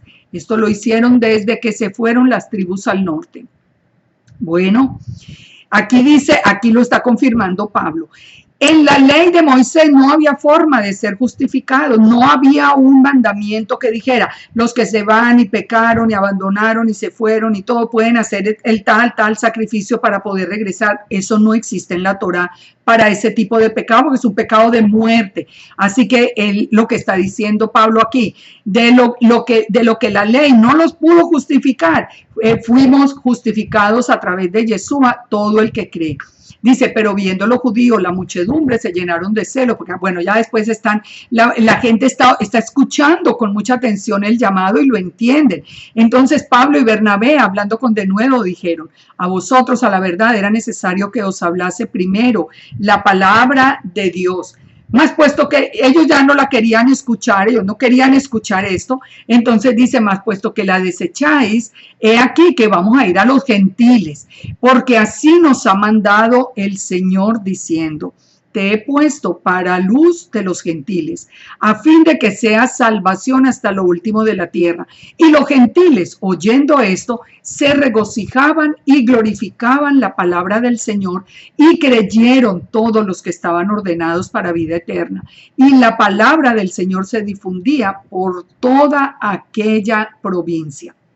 Se dan cuenta. Entonces, el plan acá era el que venimos diciendo. A los gentiles se les dijo que, recuerden, las ovejas de Israel están mezcladas entre todos los gentiles. Y así lo vemos en los encabezados de las cartas de Pablo, de Pedro, de Juan. Siempre son dirigidas a los expatriados de Israel, a la casa de Israel. Y Yeshua dijo, yo vine a buscar las ovejas perdidas de la casa de Israel. Entonces ya ellos estaban felices de saber que podían volver a ser parte del pueblo. Ahora, ya vimos entonces lo que es realmente salvación. A Israel, regreso de todas las ovejas a Israel, liberación de los enemigos de Israel. Esto es ¿quién es el que guarda a Israel? El Eterno. El Salmo 121 nos dice muy claro que no se adormecerá ni dormirá el que guarda a Israel. Nunca dice el que guarda a la iglesia ni el que guarda a los gentiles, no, el que guarda a Israel. Entonces, Él protege a Israel. Todas las personas del mundo que quieran venir a ser parte de Israel a través de Yeshua, que es la puerta, pueden entrar y ser parte del pueblo, el escogido, y ya están a salvo. Por eso tienen salvación, están a salvo, porque el Eterno mismo nos guarda. Entonces, analizado ya la soberanía del Eterno, la palabra salvación en todo su contexto, miremos para terminar, ya vamos a terminar, miremos entonces ahora sí otra vez Romanos 8, la que vimos para comenzar, la que habla de la predestinación. Pero yo quiero, antes de leer Romanos 8, leer 2 versículos de Romanos 7. Recuerden que la división es arbitraria, eso no existía, era una sola carta. Dice, en Romanos 7:12, Pablo dice, de manera que la Torá a la verdad es santa y el mandamiento santo, justo y bueno. Entonces, quitémonos de la cabeza esa idea de que Pablo estaba contra la Torá y dijo que la Torá era maldición. Aquí Pablo lo está diciendo muy claro. Eso todos fueron palabras sacadas de contexto. Pablo aquí lo dice muy claro. La Torá, la verdad, es santa y el mandamiento santo, justo y bueno. Y dice en el verso 25, gracias doy al Eterno por Yeshua, al Señor nuestro. Así que yo mismo con la mente sirvo a la Torá del Eterno, mas con la carne a la ley del pecado. Él ya está hablando de que él tiene en su corazón, él está estudiando la Torá, pero tiene una naturaleza pecaminosa que lo guía hacia el pecado. Pero aquí dice muy claro que con la mente él sigue sirviendo a la Torá del Eterno. Ahora sí vamos a Romanos 8 para poder entender el tema de la predestinación. Dice, ahora pues no hay ninguna condenación para los que están en Yeshua el Mesías. los que no andan conforme a la carne, sino conforme al Espíritu, conforme al Espíritu. Vamos a ir entendiendo esto, porque la ley del Espíritu de vida en Yeshua el Mesías me ha librado de la ley del pecado y de la muerte. O sea, recibir el Espíritu en nuestra vida, que es el regalo del nuevo pacto, que la Torá es escrita en nuestro corazón por la obra del Espíritu, ya no en piedra como en el primer pacto, sino en nuestros corazones, nos cambia nuestra naturaleza de una manera que ya nosotros empezamos a alejarnos del pecado. Y yo creo que los que hemos sido bautizados en el Espíritu de verdad sabemos esto. Nuestra vida fue transformada. Todo lo que es pecaminoso y sucio es algo que nos molesta. Ya no comulgamos con eso, ya no lo compartimos, ya no nos sentimos cómodos en medio del pecado. Ya si en el momento en que cometemos un pecado, inmediatamente el Espíritu mismo nos redarguye, nos dice, no, eso no es correcto, está haciendo algo que no es correcto. Entonces, es lo que está diciendo aquí Pablo, la ley del Espíritu, o sea, el poner la Torá a través del Espíritu en mi corazón, a través de como... Recuerden que el Espíritu vino porque Yeshua vino para hacer la consumación del nuevo pacto. Dice, me ha librado de la ley del pecado y de la muerte, me cambió esa naturaleza, porque lo que era imposible para la ley, por cuanto era débil por la carne, Dios enviando a su Hijo en semejanza de carne de pecado y a causa del pecado condenó al pecado en la carne. Es decir, Pablo lo que está diciendo aquí en otras palabras más sencillas es, yo antes tenía la Torá, pero tenía esa naturaleza pecaminosa que me arrastraba. Ahora Pablo era débil por la carne, aunque tenía la Torá. Dice que ahora él envió el Eterno a su Hijo en semejanza de carne de pecado, o sea, en semejanza de hombre, y a causa del pecado condenó al pecado en la carne, para que la justicia de la ley se cumpliese en nosotros, que no andamos conforme a la carne, sino conforme al Espíritu. Es decir, para que lo que él antes quería, Pablo antes seguía la Torá, recuerden, él era formado a los pies de Gamaliel, él era un fariseo cumplidor de la Torá, pero tenía su naturaleza pecaminosa. Ahora, a través de la obra del Espíritu, de haber sido bautizado en el Espíritu, con la Torá ahora en su corazón, entonces él ya no camina conforme a la carne, sino que camina conforme al Espíritu. Lo mismo que hemos vivido muchos. Yo les digo, yo soy un testimonio de esto. Y no les voy a decir que es que no he pecado. Claro que he pecado. Pero, ¿cuál es la diferencia? Que cuando lo he hecho, inmediatamente el Espíritu mismo me redarguye, el Espíritu mismo me molesta, me dice, hasta que me lleva a arrepentimiento otra vez. Porque no es algo que uno ya no soporta esa parte del pecado.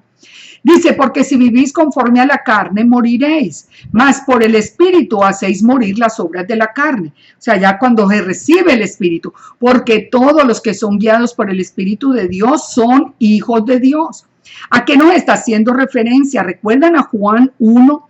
En Juan 1 nos dice muy claro, que a todos los que recibimos a Yeshua, nos hizo hijos de Dios, nos hizo participar ahora dentro de su pueblo como hijos. Y entonces, ¿por qué? Porque nosotros fuimos adoptados, dice que no por sangre, no por voluntad humana, sino por el Eterno. Él mismo nos dio ese momento, nos sacó de la esclavitud y nos trajo otra vez. Como dice aquí en el versículo 15, no habéis recibido el espíritu de esclavitud para estar otra vez en temor, sino que habéis recibido el espíritu de adopción. Otra vez nos adopta como hijos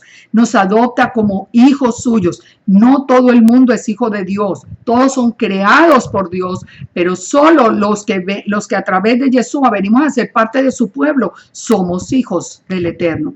Entonces dice acá, y el Espíritu mismo da testimonio a nuestro espíritu de que somos hijos de Dios y también herederos, herederos de Dios, coherederos de Yeshua. ¿Herederos de qué? De la tierra prometida. Pues tengo por cierto que las aflicciones del tiempo presente no son comparables con la gloria venidera que en nosotros ha de manifestarse. ¿Cuál es esa gloria venidera que en nosotros ha de manifestarse? Estamos hablando del tiempo final, cuando Yeshua vuelve, cuando Yeshua nos transforma a nosotros definitivamente. Dice, porque el anhelo ardiente de la creación es el aguardar la manifestación de los hijos de Dios. Cuando ya se manifieste por completo y sea recolectado Israel, como dice Apocalipsis 12, cuando sea recogido Israel, cuando ya sea llevado al desierto, y ya después, cuando toda la obra termine, que sean transformados nuestros cuerpos y que ya se empiece un reinado milenial glorioso. Aquí lo sigue diciendo Pablo en otras palabras, porque la creación fue sujetada a vanidad, no por su propia voluntad, sino por causa del que sujetó en esperanza, porque la creación misma será libertada de la corrupción y a la libertad gloriosa de los hijos de los hijos de Dios. Pero ¿a dónde va a ser esa libertad gloriosa? Nos dice el mismo Pablo. En la promesa, que es la tierra prometida, no es para el cielo. No hay ni un versículo que diga que nosotros nos morimos y nos vamos para el cielo. Eso no existe en las escrituras. Entonces dice, porque sabemos que la creación gime a uno y está con dolores de parto hasta ahora. Y no solamente ella, sino nosotros mismos, que tenemos las primicias del Espíritu. Somos parte de esa generación que recibió el Espíritu en nuestro corazón en ese día de Shavuot o Pentecostés. Nosotros también gemimos dentro de nosotros mismos, esperando la adopción, la redención de nuestro cuerpo, que nuestro cuerpo sea transformado. Porque en esperanza fuimos salvos. Pero la esperanza que se ve no es esperanza, porque lo que se ve hay que esperarlo, pero si esperamos lo que no vemos, con paciencia lo aguardamos. De igual manera, el Espíritu nos ayuda en nuestra debilidad, pues ¿qué hemos de pedir como conviene? No lo sabemos. Ahora, ya está entonces hablando de que para llegar a ese momento nos ayuda el Espíritu Santo a seguir el camino. Dice, y el que escudriña los corazones sabe cuál es la intención del Espíritu. Y sabemos, dice en el 28, que a los que aman a Dios, todas las cosas les ayudan a bien. Esto es, a los que conforme a su propósito son llamados. Miren, aquí comienzan las palabras claves.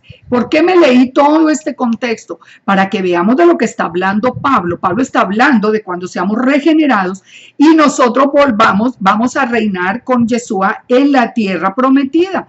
Cuando nosotros seamos ahí sí de verdad la luz a las naciones. Dice, esto es conforme a los que conforme a su propósito son llamados. ¿Quiénes son los llamados del Eterno? El pueblo de Israel, de regreso otra vez, la reunificación de Israel, la restauración de las 12 tribus, la restauración de todo el pueblo escogido. Porque, dice, a los que antes conoció, ahora sí venimos al texto, también los predestinó para que fueran conforme a la imagen de su Hijo. ¿Quiénes son los que antes conoció? Pues las tribus de Israel que abandonaron, se fueron, se volvieron paganas, se volvieron gentiles, perdieron su identidad israelita. Los conoció antes, pero los predestinó. ¿Predestinó qué quiere decir?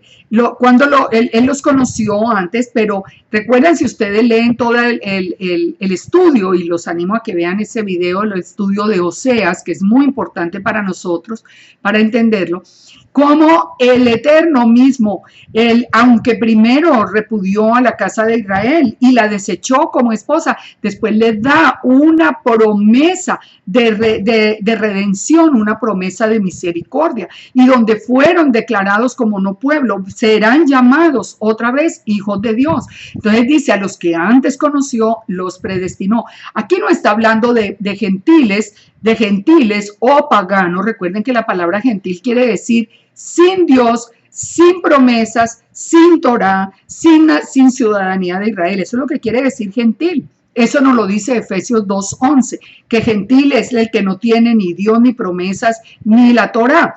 los que ya tenemos a través de Yeshua, los que venimos a través de Yeshua somos israelitas, tenemos la ciudadanía de Israel.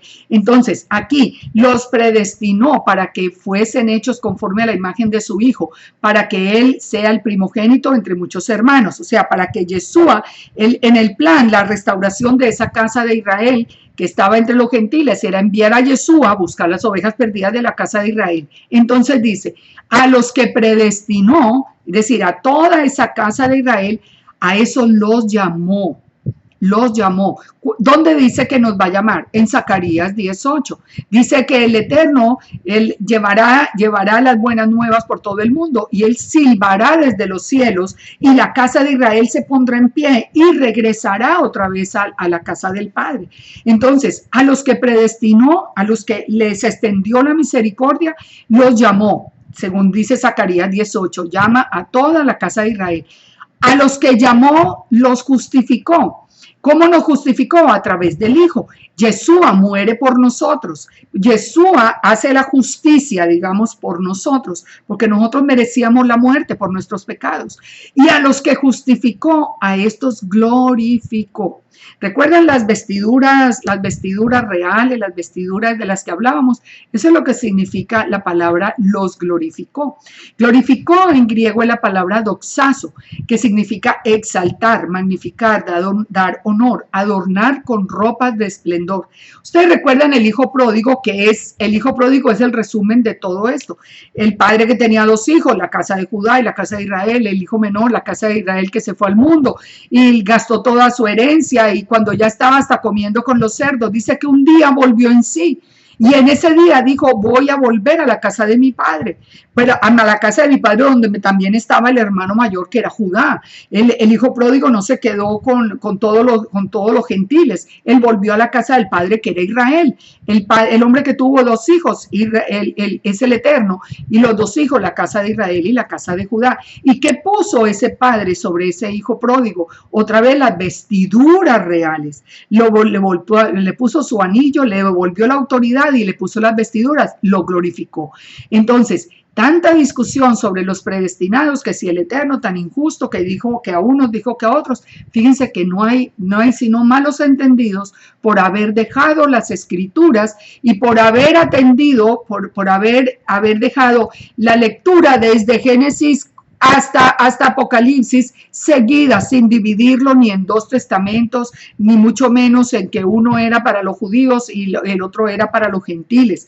Estamos llenos de distorsiones. La palabra es completamente clara. Entonces, estos 4 puntos que en la teología cristiana se llama la cadena de oro, a los que predestinó llamó, a los que llamó justificó y a los que justificó glorificó.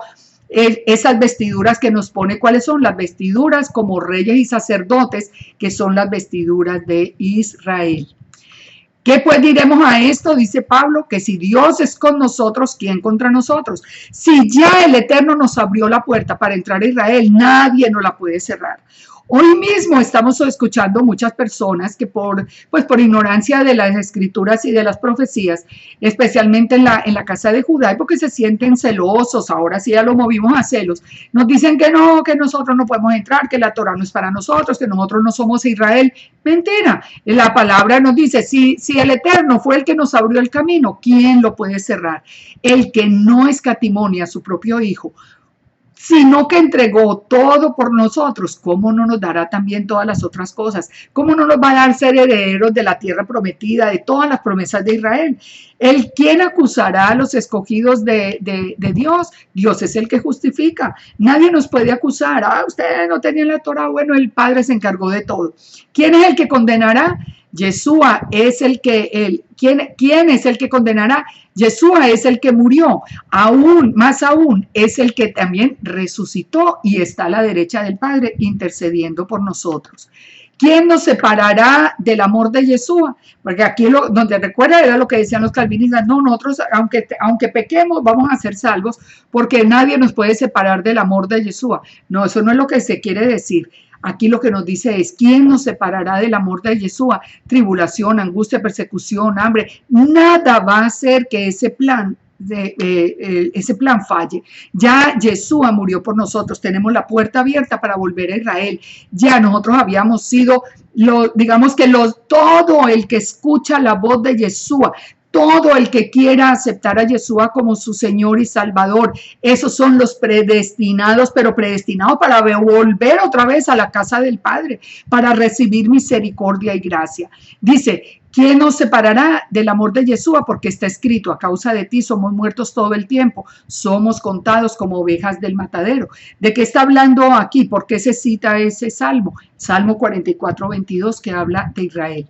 Antes en todas estas cosas somos más que vencedores por medio de aquel que nos amó. Nosotros nos sentimos supremamente gozosos, felices y vencedores de pensar que nosotros escuchamos el llamado, vinimos, escuchamos la voz de Yeshua. Recuerda que Yeshua dijo, mis ovejas escucharán mi voz y me seguirán. Entonces nosotros escuchamos la voz, lo seguimos y el Espíritu mismo en nuestro corazón nos ha traído hasta esta última reforma en la que ya finalmente entramos en la Torá, con la Torá en nuestro corazón y entramos a formar parte integral de la casa de Israel con la casa de Judá. Entonces, pues estoy seguro que ni la muerte, ni la vida, ni ángeles, ni principados, ni potestades, ni lo presente, ni lo porvenir, ni lo alto, ni lo profundo, ni ninguna cosa creada nos separará del amor del Eterno que es en Yeshua. El Padre de tal manera amó al mundo que envió a su propio Hijo para que todo aquel que crea en Él no se pierda, mas tenga vida eterna. Fíjense que esa injusticia que se planteaba dentro del calvinismo se acaba. Las inconsistencias del arminianismo se acaban. Cuando ya entendemos que el Padre elige a Israel a través de, abre una puerta que es Yeshua, una puerta para que todas las personas del mundo que escuchen la voz de Yeshua vengan a ser parte del pueblo de Israel. Un plan perfecto, un plan lleno de amor y lleno de misericordia, un plan por gracia, porque nada hicimos nosotros cuando éramos gentiles o paganos para ganarlo. Entonces terminemos con esto. ¿Se pierde la salvación o salvo siempre salvo? Esta es una discusión que siempre se presenta. Nosotros perdemos la salvación. Yo ya recibí a Yeshua, soy parte de Israel. ¿Puedo perder la salvación? Bueno, miremos lo que nos dice las Escrituras. No nos pongamos a discutir en palabras nuestras. Hebreos 6:1. Por tanto, dejando ya los rudimentos de la doctrina de Yeshua, vamos adelante a la perfección, no echando otra vez el fundamento de arrepentimiento, de obras muertas, de la fe en Dios, o sea, no hablemos de las bases. Y esto haremos de la doctrina de bautismos, imposición de manos, resurrección de los muertos, juicio eterno. Y esto haremos si Dios en verdad lo permite. Eso es muy importante de aprender, pero a lo que viene el texto de Hebreos dice, porque es imposible que los que una vez fueron iluminados y gustaron del don celestial y fueron hechos partícipes del Espíritu Santo y gustaron de la buena palabra del Eterno y los poderes del siglo venidero y recayeron, sean otra vez renovados para arrepentimiento, crucificando de nuevo para sí mismos al Hijo de Dios y exponiéndole a vituperio. ¿Qué es lo que nos está diciendo acá? Yeshua murió y se abrió esa puerta, pero si ya entramos otra vez por la puerta, entramos a Israel, el que decida ahora irse de nuevo, volverse al mundo, dejar la Torá, cerrar esa puerta y volverse otra vez un pagano, ya no hay más forma de volver, ya no va a ser otra vez, ya recayó, ya no hay otra vez una solución. Entonces sigamos mirando Hebreos 10:24. Considerémonos unos a otros para estimularnos al amor y a las buenas obras, no dejando de congregarnos como algunos tienen por costumbre, sino exhortándonos especialmente cuando vemos que el día se acerca. Porque, dice, si pecamos voluntariamente, después de haber recibido el conocimiento de la verdad, nosotros ya recibimos el conocimiento de la Torá, la verdad ya la conocimos, dice, ya no queda más sacrificio por los pecados, sino una horrenda expectación de juicio y de hervor de fuego que ha de devorar a los adversarios. El que viola la Torá de Moisés por el testimonio de 2 o 3 testigos, que muera irremisiblemente. ¿Se dan cuenta? Y la iglesia dice, no, ya la Torah está abolida, pero en hebreo nos está diciendo, oiga, un momentico, no, ustedes si ya conocieron la Torah, ustedes ya conocieron la verdad, ustedes ahora ya son culpables del pecado, porque cuando no conocíamos la Torah no sabíamos. Un ejemplo, les doy un ejemplo. Nosotros no sabíamos que comer carne de cerdo era un pecado, no sabíamos. ¿Por qué? Porque nunca habíamos visto la Torá como para nosotros, ni nunca la habíamos leído, y nosotros habíamos malinterpretado un mundo de textos donde decíamos que ya todos los alimentos eran limpios, y cuando comíamos cerdo, no lo comíamos, o mariscos, no los comíamos con esa conciencia de que estamos pecando, sino con completa tranquilidad. Hoy que ya conocemos la Torá y que ya conocemos la verdad, si ya nos sentamos al frente de la chuleta de cerdo, olvídense que eso ya es un pecado deliberado. Sabemos que es pecado, por lo tanto ya entramos en juicio. Y si hay 2 o 3 testigos, entonces ya estamos en pecado porque ahora sí conocemos la verdad. Era diferente cuando no la conocíamos, cuando escuchamos la voz del pastor y vinimos, pero vinimos a la verdad. Ahora, el que viola la ley de Moisés por testimonio de 2 o 3 testigos muere irremisiblemente. Ahora dice, ¿cuánto mayor castigo pensáis que merecerá el que pisoteare al Hijo de Dios y tuviere por inmunda la sangre del pacto en la cual fue santificado e hiciere afrenta al Espíritu de gracia? Ay, mire, les digo una cosa, sinceramente, cada que yo leo este versículo me da tanto dolor por tantas personas que les tengo inmenso cariño y que han negado a Yeshua. Porque pisotearon la sangre, la tuvieron por inmunda, negaron a Yeshua solamente por poderse poner una vestimenta que ni les corresponde, por sentirse aquí que no son cristianos primero que todo, porque se avergüenzan inclusive. Y no solamente se avergüenzan, lo niegan y lo insultan para mostrarle a todo el resto de los que, de entre comillas, son sus hermanos, porque no son sus hermanos verdaderamente, pero para mostrarles que ellos sí son israelitas o judíos. Entonces ahora insultan a Yeshua. Mire lo que dice Hebreos.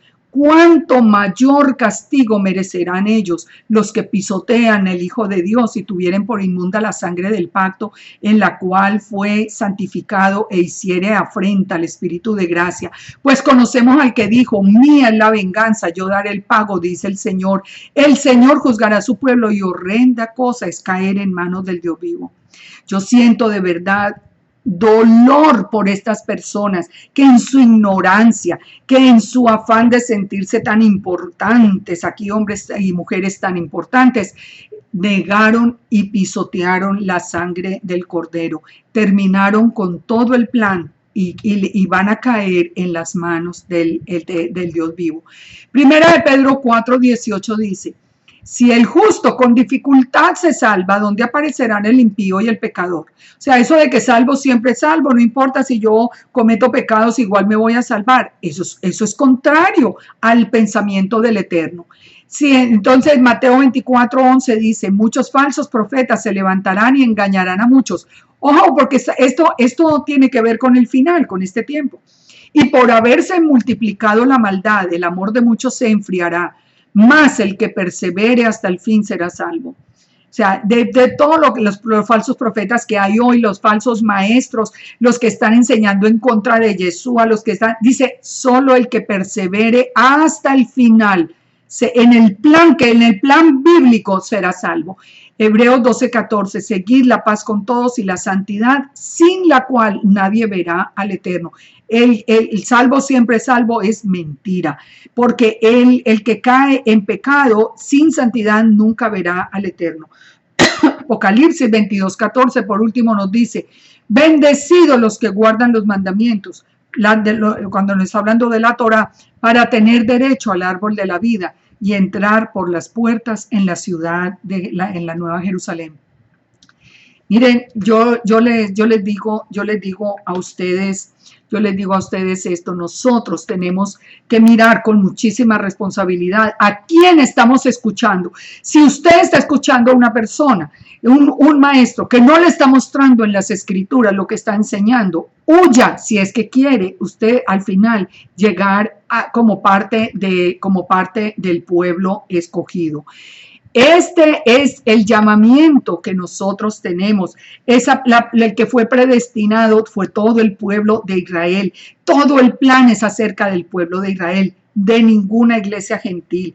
Yo les hago el llamado, pastores, por favor. Esto teníamos ceguera en parte. Esto no fue error de nadie. Esto no fue de mala fe. Nadie nos enseñó eso engañándonos. Porque yo escucho, luego leo también mucho que dicen engañadores. No, engañador es el que conoce la verdad y dice lo contrario. Pero no, antes nosotros no conocíamos la verdad. Pero hoy el velo fue quitado. Hoy entendemos, como dice Efesios 2:11, que con Yeshua, que antes nosotros éramos gentiles, sin Elohim, sin la ciudadanía de Israel, sin pacto, sin promesa, sin Torah. Ahora con Yeshua somos conciudadanos de los santos, tenemos la Torah, tenemos la revelación de la verdad. Nosotros vinimos a ser parte del pueblo que Elohim guarda y salva. Y con Judá tenemos que darnos ese abrazo, tal como aparece aquí en este PowerPoint, que a guardar nuestra salvación, a cuidarla con temor y temblor, porque el final se acerca. Y este final nos va a mover muy duro, porque ya estamos viendo los falsos maestros, ya estamos viendo los que dividen a Israel, los que entraron a dividir a Israel con diferentes calendarios, con diferentes enseñanzas, ya dividiéndonos otra vez, ese abrazo, tratando otra vez de quitarlo. Ya es responsabilidad nuestra guardar nuestra salvación con temor y temblor. Así que los invito a permanecer en las escrituras, a permanecer, a que pidan a sus maestros, pídanle en qué verso, capítulo, libro, en qué versículo dice lo que usted me está diciendo. Pruébemelo en las escrituras. Si no está en las escrituras, deséchelo. Son falsos maestros. No los reproduzcan, no sigan esparciendo cizaña. Nos tenemos que conservar en las escrituras sin movernos ni a la derecha ni a la izquierda, como Moisés le advirtió y le recomendó de manera especial a Josué. Que el Todopoderoso siga poniendo su espíritu, su rúa en nuestro corazón, nos permita seguir en ese camino de santidad, nos sigan revelando su Torah, su palabra, y que este video, yo les pido que ustedes se lo pasen a muchas personas cristianas para que lo escuchen, para que vengan antes de que sea tarde. Estamos en tiempos finales y cómo no amarlos si son nuestros hermanos, y cómo no decirles el camino, por dónde es el camino, si nosotros escuchamos el llamado y ya lo encontramos. Que el Eterno nos bendiga, nos guarde, y que el Eterno tenga misericordia de nosotros cada día y nos permita y nos dé la vida para que podamos continuar en la próxima semana con un nuevo tema. Shalom, shalom.